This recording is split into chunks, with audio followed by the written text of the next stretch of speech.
O irmão José de Paula já deu uma introdução da mensagem.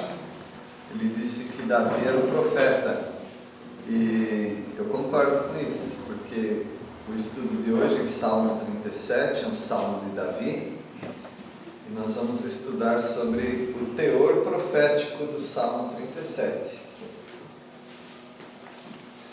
Teor, você já ouviu essa palavra, teor, né? Por exemplo, o suco de uva às vezes vem escrito sem teor alcoólico. Um café com teor forte, por exemplo, é um café forte. Existem outras maneiras de falar, de usar essa palavra, teor, mas teor quer dizer conteúdo. Eu fiquei impressionado outro dia lendo sobre cigarro. Uma tragada de cigarro contém 4.700 substâncias. Só uma tragada que a pessoa dá, porque ali tem vários teores. Um teor é nicotina, o outro, que é tão perigoso quanto nicotina, é alcatrão. Então, o cigarro é uma coisa muito perigosa. Se a pessoa ler, talvez ela não vai nem fumar, né? Mas acho que nem adianta, porque eles colocam fotos horríveis no maço de cigarro, né? Mas a gente sabe que é para proteção das empresas, né? Caso alguém morra de alguma doença proveniente de cigarro, aí a empresa tem a sua salvaguarda, né? Ou seja, nós já avisamos que aquilo mata, né? Mas teor, existe um conteúdo profético no Salmo 37. E aí você fala, mas profecia é muito complicada. Vocês vão ver que o teor profético de Salmo 37 é muito simples. Diz assim, que o destino dos ímpios é a perdição. O destino dos justos é a salvação. E mostra também o destino de toda a humanidade, que se divide em duas partes. Os ímpios e os justos. Foi o que o irmão falou. Então, Davi foi um profeta. No Salmo 37, Deus usou Davi para pronunciar essa profecia, uma profecia muito simples. E não é que o mundo gira em torno dessa verdade, em que os ímpios serão destruídos e os justos serão salvos. É uma profecia, uma ligada à outra, né? Duas profecias, de salvação e de perdição, mas elas estão tão ligadas e são tão simples que as pessoas precisam tomar uma decisão sobre a vida delas, a vida espiritual. Talvez é um assunto que os irmãos têm ouvido muito nessa igreja, porque a gente prega a palavra de Deus e a palavra de Deus é muito repetitiva nesse teor, nesse conteúdo. Vida para os salvos, perdição para os perdidos. Uma coisa muito, muito óbvia, muito simples. Mas vamos lá, vamos nos encher novamente dessa verdade e dessa esperança. O teor profético do Salmo 37. É um salmo que apresenta o destino dos ímpios. Então, o Salmo de Davi. No versículo 1 e versículo 2, nós vamos ler que os ímpios não vão conseguir manter a impiedade deles para sempre. Eles podem ser ímpios, podem ser maus, podem ser cruéis, podem ser blasfemos, mas eles não conseguem manter isso para sempre. Então, Val, pode ler o Salmo 37, 1 e 2? Salmo de Davi. Não te indignes por causa dos malfeitores, nem tenhas inveja dos que obram a iniquidade, porque cedo serão ceifados como a erva e murcharão como a verdura. em Salmos você sempre vai ver ímpio fazendo coisas perversas. Isso não que seja errado, porque é da Bíblia, mas isso, se você ler e não prestar muita atenção, isso tira um pouquinho da teologia da condenação para a gente. Vou explicar. Quando você começa a ver incrédulos na sua família, seus amigos, pessoas que você tem convívio, contato, e você vê que alguns incrédulos não são perversos, no sentido de fazem coisas muito feias. São pessoas comuns. Às vezes são bons trabalhadores, são pessoas que pagam suas contas, pessoas educadas. E pode ser que você seja tentado a não pregar o Evangelho para essa pessoa, porque é uma pessoa boazinha. E nos Salmos, ele sempre diz que o perverso, ele pratica iniquidade. Você já fica meio assustado com isso. O que é praticar iniquidade? Então eu quero dizer para os irmãos aquilo que vocês já sabem. Uma pessoa boazinha da sua família e dos seus amigos que não aceitou ou não aceitaram a Jesus Cristo como Salvador, eles são ímpios. Diante de Deus, eles são o que você era. Estão debaixo da condenação do Senhor. Não fique esperando que eles vão assaltar um banco. Não fique esperando que eles vão assassinar uma pessoa, porque eles não vão fazer isso, muito provavelmente. Mas eles estão indo para o inferno.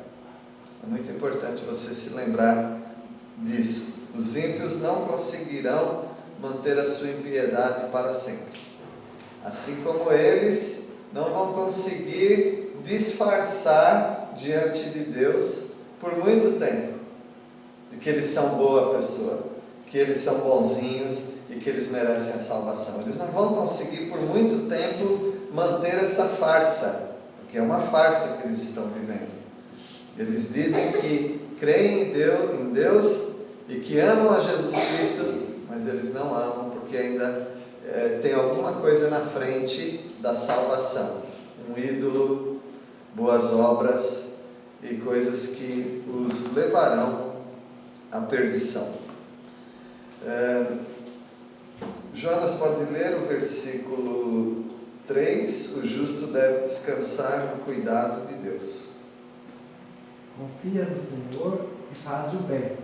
Habita na terra e alimenta-te da verdade. Enquanto os ímpios vão se perder, nós devemos continuar a confiar no Senhor, fazer o bem, porque está prometido para nós, é um salmo profético, está prometido para nós que nós vamos habitar na terra. Os judeus, eles viam a terra como o reino que o Senhor estabeleceria na terra, um reino perfeito. Mas esse reino não foi aceito quando o Senhor Jesus Cristo veio na terra, e ele foi jogado mais para frente. E agora os judeus salvos participarão, e nós também, da igreja, participaremos desse reino. Nós também habitaremos na terra. E vamos viver sempre da verdade. Versículo 4, Cabel, você pode ler? Agrada-te no Senhor, e Ele satisfará os desejos do teu coração. Essa é uma promessa para as nossas vidas. Deus vai satisfazer os desejos do nosso coração, com uma condição. A condição é essa: você precisa se agradar do Senhor. Esse versículo não está escrito que Deus vai te agradar, mas que você tem que se agradar do Senhor. Se você ainda não viu o motivo para se agradar do Senhor, trata de descobrir o motivo, porque se você não descobrir, você não vai ter aquilo que o seu coração precisa.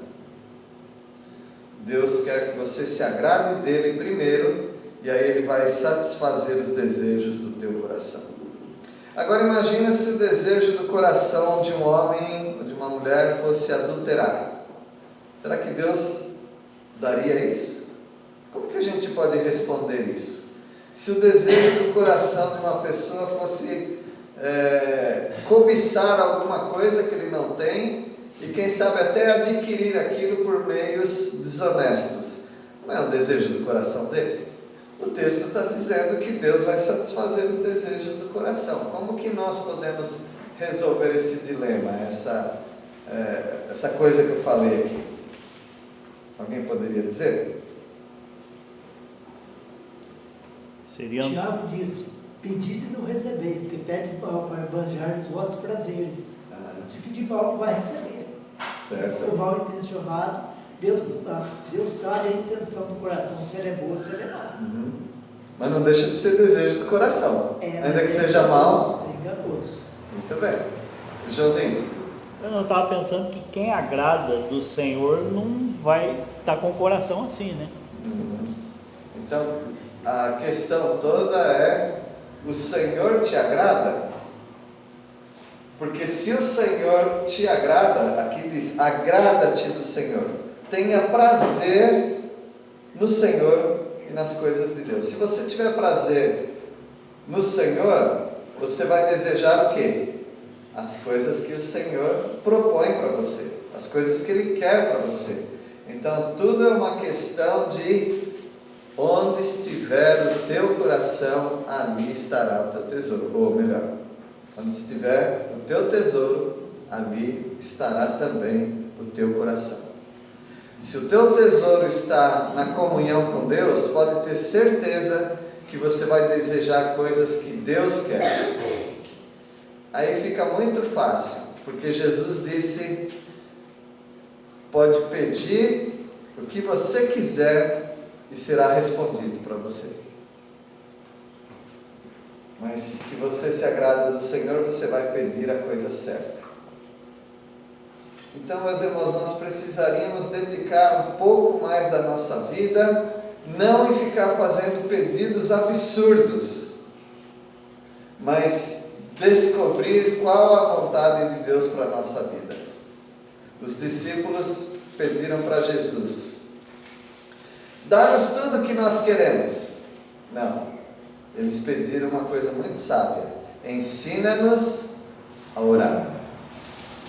Se você aprender a orar, você vai ter resposta das suas orações. Agora a gente atira para todo lado, fala a verdade. A gente atira para todo lado. A gente fica pedindo um monte de coisa, mas talvez, se você estivesse mais sintonizado com Deus, você não faria alguns pedidos de oração. Talvez você não pediria algumas coisas. Talvez você pularia algumas etapas. Você saberia, é perda de tempo ficar orando por isso. Eu me lembro que eu estava apaixonado por uma moça. Não era essa moça aqui. Eu era bem jovenzinho. Mas ela não era crente. Ela não era o padrão que o crente deveria ter. E eu já era crente. Mas eu comecei a orar para namorar com ela. Porque eu queria namorar com aquela moça. Se eu tivesse a compreensão e a prática de que um crente não deve namorar com um incrédulo, eu pularia essa etapa. Não precisaria orar por aquilo. Então Deus precisa mudar o nosso coração ou fazer a moça se converter. Mudar a situação para que peçamos aquilo que Deus quer que oremos. Então, meus irmãos, não é um assunto fácil, não é para mim, não é para você, mas agradar do Senhor é a resposta às suas orações. Se você se agradar do Senhor, as respostas das orações elas vão vir, porque você vai pedir aquilo que Deus quer. Ensina-nos a orar. Neto, você pode ler o versículo 5, por favor? Entrega o teu caminho ao Senhor, confia nele, e o mais ele fará. Mas essa é uma palavra muito difícil. Então, se é difícil, você faz aquilo que um crente tem que fazer. O que ele tem que fazer? Entregar o caminho dele ao Senhor. E eu tenho falado isso aqui também, e eu acho importante a gente continuar com esse pensamento. Mesmo que você estiver orando errado, continue orando. Mesmo que você estiver orando errado, continue orando. Porque Deus transforma a nossa maneira de pensar. O Espírito Santo intercede por nós com gemidos inexprimíveis.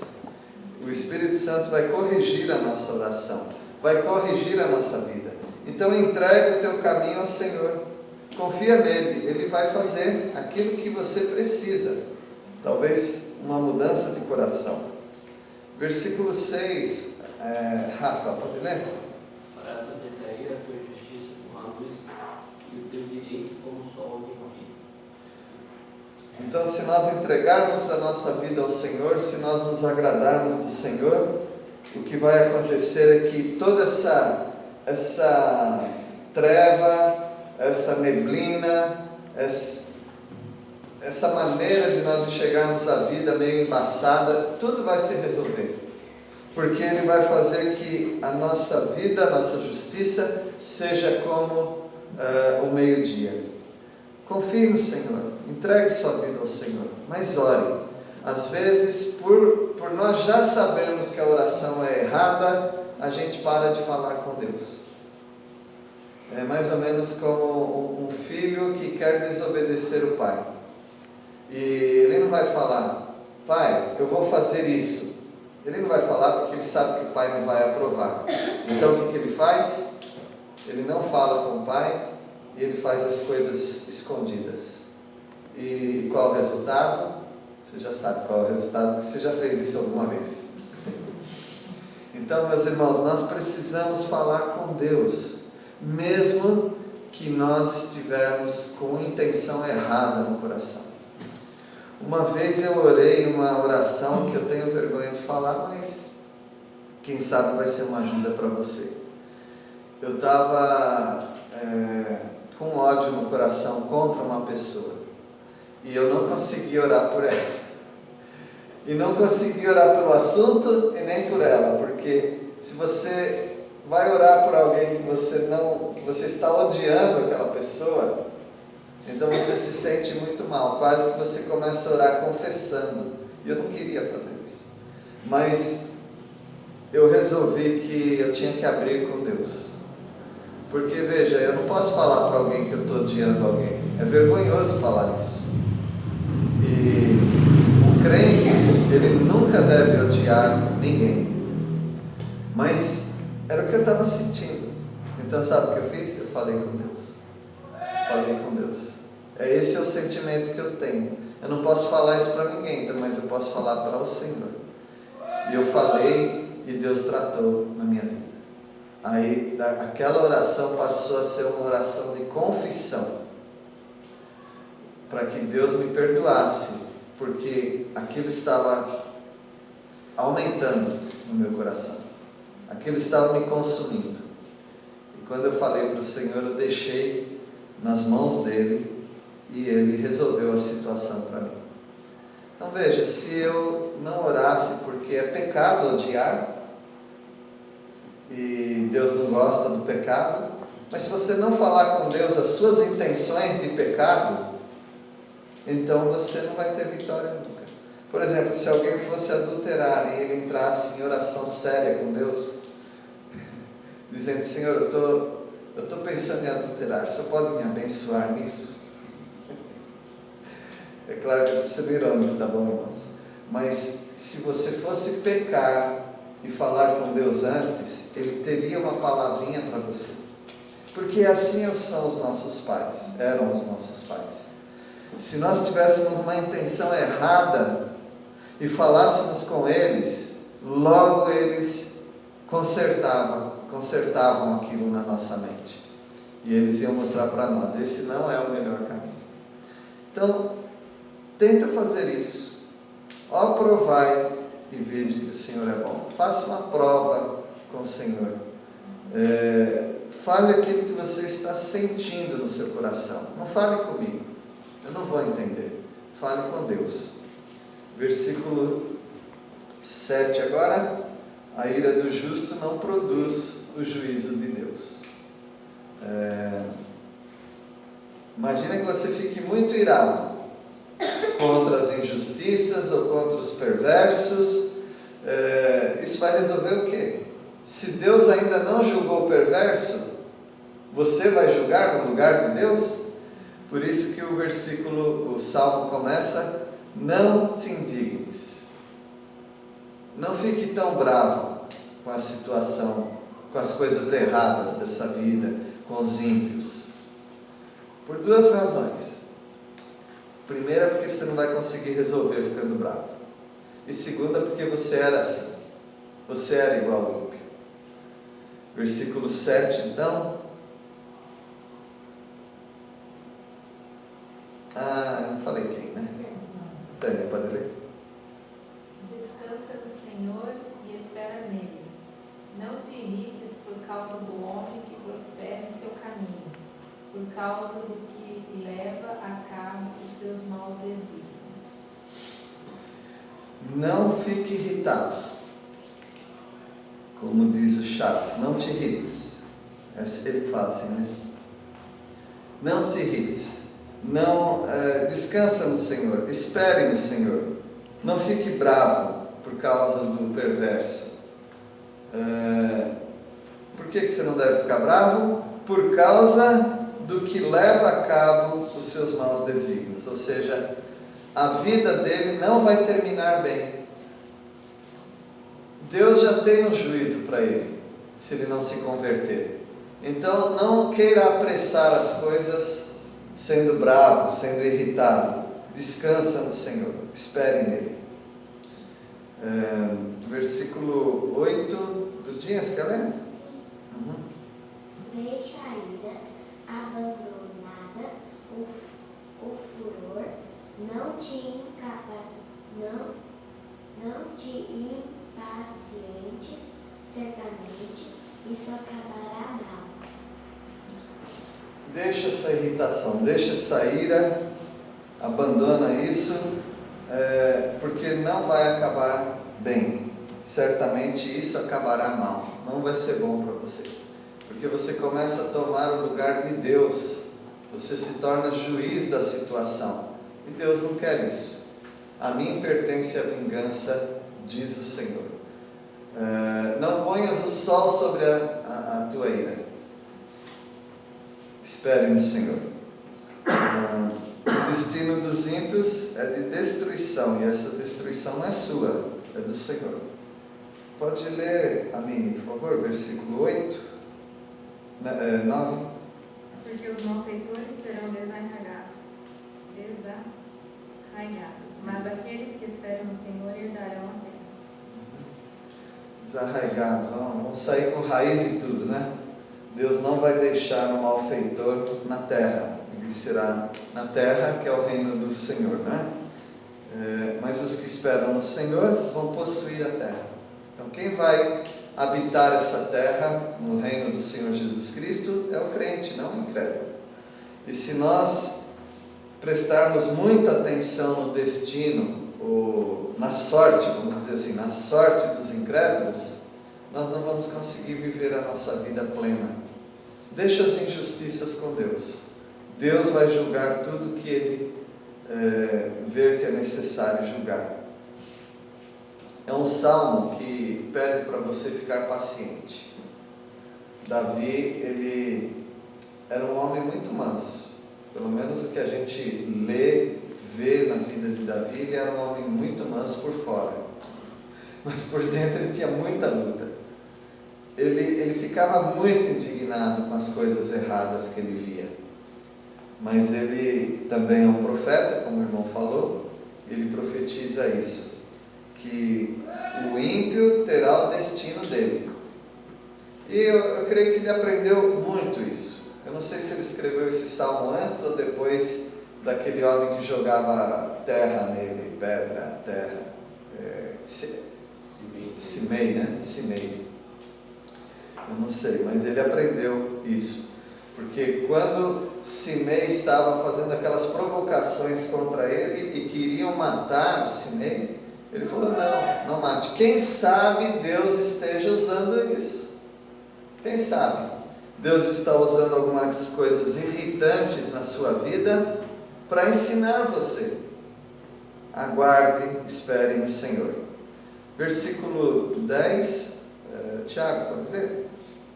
Mais um pouco de tempo e já não existirão os ímpios. Você procurará no lugar onde eles estavam e não os encontrará. Então, se esse é o destino deles, e você pecar apressando o juízo dele, a vingança e tudo mais, aí você vai perder muito, porque logo se resolveria a situação. E o salmista, ele precisava muito disso, porque o salmista ele estava sempre, o Davi, né? Ele estava sempre sofrendo injustiça, estava sempre fugindo, estava sempre tentando se defender. E ele precisava dessa palavra que ele está falando. Então, o Espírito Santo inspirou Davi para ele mesmo. Acho que foi o irmão também que falou, foi hoje mesmo que falou que a oração de Davi era para quem? Para ele mesmo. Né? Por ele mesmo. Então Davi está falando, orando por ele mesmo. Mas Deus está usando para a sua vida. Não te indignes. Versículo 11 agora. Pode ler, José? 11.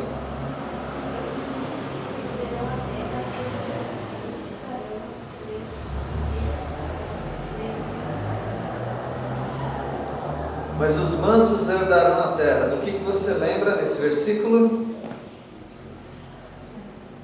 Das bem-aventuranças.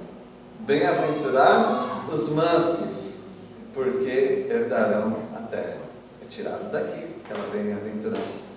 Então, se você espera no Senhor, deixa as coisas com o Senhor, você vai ter só a ganhar. Você vai se deleitar, você vai ter prazer na abundância de paz que Deus vai dar no seu coração. Isso é tão importante para os nossos dias, né? Versículo 12, eu deixei você, né, Simone? Foi. Então, versículo 12. Trama o ímpio contra o justo e contra ele rinde os dentes. E Davi não é bobo. Davi sabe que as pessoas estão com raiva dele. Então o ímpio trama contra o justo. Ele ringe os dentes. Quando fala de ringir os dentes ou ranger os dentes também, de que você lembra na Bíblia? Haverá choro e ranger de dentes naquele lugar. No inferno haverá choro e ranger de dentes. Então, os ímpios estão com raiva dos justos agora, mas eles vão sofrer muito. E lembrei também da passagem dos fariseus que estavam rangendo os dentes contra Estevão, porque o ímpio ele tem ódio do justo. Alguma coisa no justo faz com que o ímpio fique indignado, muito indignado. Versículo 13 agora, Pastor João, pode ler? O Senhor, porém, ri dos ímpios, pois sabe que o dia deles está chegando. É um salmo profético. E é uma profecia muito simples. É a profecia da condenação dos ímpios, o destino dos ímpios. Deus está rindo. E esse rir-se me lembra do Salmo 2, quando diz que o Senhor vai rir das nações. As nações que estão contra o Senhor, Jesus vai rir delas. Versículo 14 agora. Só o Senhor produz juízo contra os ímpios. Você não produz, só o Senhor que produz. Versículo 14, João Marcos, pode ler? Perversos puxam suas espadas e preparam seus arcos para matar o pobre e o oprimido, para massacrar os que são corretos.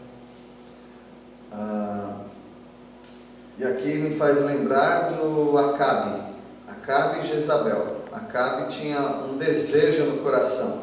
Qual era? Alguém lembra? A vinha. A vinha de Nabote. E a Jezabel, ela simplificou para ele: vai lá e mata. Se ele não quer vender, vai lá e mata e você fica com a vinha. E acabou acontecendo isso daí mesmo, né? Os ímpios, eles fazem isso para abater o pobre e o necessitado, para mexer com aqueles que estão andando de modo correto. Mas o destino dos ímpios vai ser julgado, e é o Senhor que vai fazer isso. Versículo 15, Dani, pode ler? A sua espada, porém, lhes traspassará o próprio coração, e os seus arcos serão despedaçados. Deus vai acabar com o ímpio. O ímpio que fez essas coisas ruins vai ter o dia deles. Talvez por causa da demora, a gente pensa que isso nunca vai acontecer. Mas o Senhor já falou em Pedro que Deus está demorando, aparentemente demorando, porque Ele é longânimo. Ele quer salvar esses ímpios. E essa deveria ser nossa oração hoje, para que Deus salve os ímpios, os incrédulos. Versículo 16, Joãozinho, pode ler?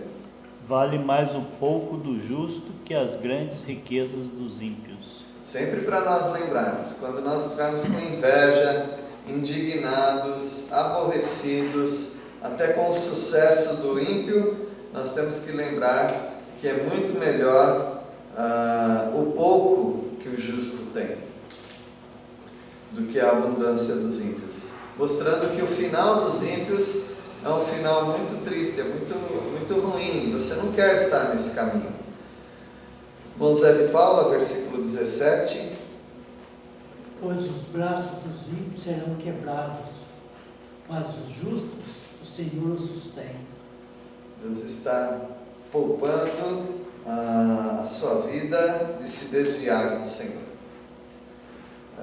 Às vezes as pessoas dão muito valor em poupar a vida, né? Você poderia ter morrido, você não morreu. Tá bom, isso é uma coisa boa, mas algo muito mais importante do que ter a sua vida poupada é ter o seu testemunho poupado. Porque tem pessoas que escapam da morte, por exemplo, só que a vida depois disso é uma vida de queda espiritual. Te lembra de alguém na Bíblia? Ezequias. O rei Ezequias. A vida dele foi poupada. Por quantos anos mais? 15 anos. E como foi essa segunda parte da vida dele? Só queda. Ele que abriu os tesouros da casa do Senhor. Ele que deu a trilha para os babilônios, os caldeus entrarem, tudo de Davi, todas aquelas coisas. Então ele foi uma desgraça. E quando Deus falou para ele, ele foi cínico. Se você se atentar para o texto, que agora eu não estou lembrando qual que é o capítulo, se você se atentar, foi profetizado que na vida dele, na geração dele, não aconteceria o cativeiro, mas aconteceria com os descendentes, com os filhos e tudo mais. E ele fala o quê? Ainda bem que está nos meus dias. É boa essa palavra. Eu estou livre. A cabeça do homem já não estava mais pensando corretamente, porque com você tudo bem, mas com seus filhos. Os judeus fizeram isso quando pediram a crucificação de Jesus. Quando Pilatos mostrou que era um homem que não merecia morrer, eles falaram: não, crucificam. É que o sangue desse homem caia sobre as nossas cabeças e sobre a cabeça dos nossos filhos. Então é uma inconsequência, tanto o que Ezequias fez, quanto o que os judeus que apoiavam a crucificação fizeram. Meus irmãos, a coisa mais importante não é a sua vida, a coisa mais importante é o seu testemunho. A graça do Senhor é melhor do que a vida. E que você continue nessa graça do Senhor, que você não se desvie, porque é pior do que a morte um crente se desviar. É pior do que a morte. eu já ouvi oração assim, eu nunca orei assim, tá? Mas eu vi alguém que disse que orou: se algum dia eu for me desviar, que Deus tire minha vida antes. Eu nunca orei assim porque eu achei meio esquisito. Então é só não se desviar, né? É só você não se desviar, não precisa pedir para morrer antes de se desviar. Mas a lógica está aí, faz sentido. Um crente que se desvia é pior do que a morte. Porque os nossos valores não estão na terra. Então, se nós nos desviarmos, nós perdemos os valores celestiais. E é pior do que a morte. A tua graça vale mais do que a vida. Então, cuida do seu coração se você está pensando em se desviar. Porque um crente desviado, ele não vive. Ele só está passando a vida aqui como se fosse um incrédulo. Versículo 18. Pode ler, Vânia? Nós vamos até o 20, tá bom? A cada dia o Senhor cuida dos ímpios, eles receberão uma herança que dura para sempre. Isso é a bênção para nós. Enquanto os ímpios serão condenados, a bênção para nós, os íntegros, essa herança é aquilo que vamos ganhar do Senhor. E vai permanecer por quanto tempo? Para sempre. O ímpio só vai conseguir ser ímpio por um pouco mais de tempo. Depois acaba tudo. Mas nós teremos a nossa herança com o Senhor para sempre. Versículo 19, Darcy. Não serão envergonhados nos tempos difíceis, e nos dias da fome se fartarão. Essa é a promessa para os justos, não serão envergonhados. É um salmo bem profético. E o versículo 20: os ímpios, no entanto, perecerão, e os inimigos do Senhor serão como o viço das pastagens. Serão aniquilados e se desfarão em fumaça. Desaparecerão. Eu esqueci de ver essa palavra viço. Eu não sei o que significa. Tem alguma outra versão? Alguém sabe o que significa viço? E eu falo que os perversos, contudo, morrerão. Os inimigos do Senhor são como flores do campo. Flores do campo. E desaparecerão como fumaça. Flores do campo, né? Talvez seja isso. Viço. Viçoso que está saudável, né? Não está murcho. Ah, sim. Então tem essa conotação, né? Está viçoso, está bonito, mas logo vai secar. Seca-se a erva. Salmo profético, nós chegamos até o versículo 20, é um salmo que apresenta o destino dos ímpios. Não te indignes. Vamos orar? Senhor, obrigado porque nós já sabemos qual é o destino dos ímpios e por isso, ó Pai, nós estamos orando por eles, aqueles que estiverem perto de nós, se tivermos a oportunidade, ó Deus, que o Senhor nos ajude para aproveitar essas oportunidades, para mostrar qual o destino daquele que não aceita a salvação em Cristo. E dessa maneira resgatar alguns deles da perdição.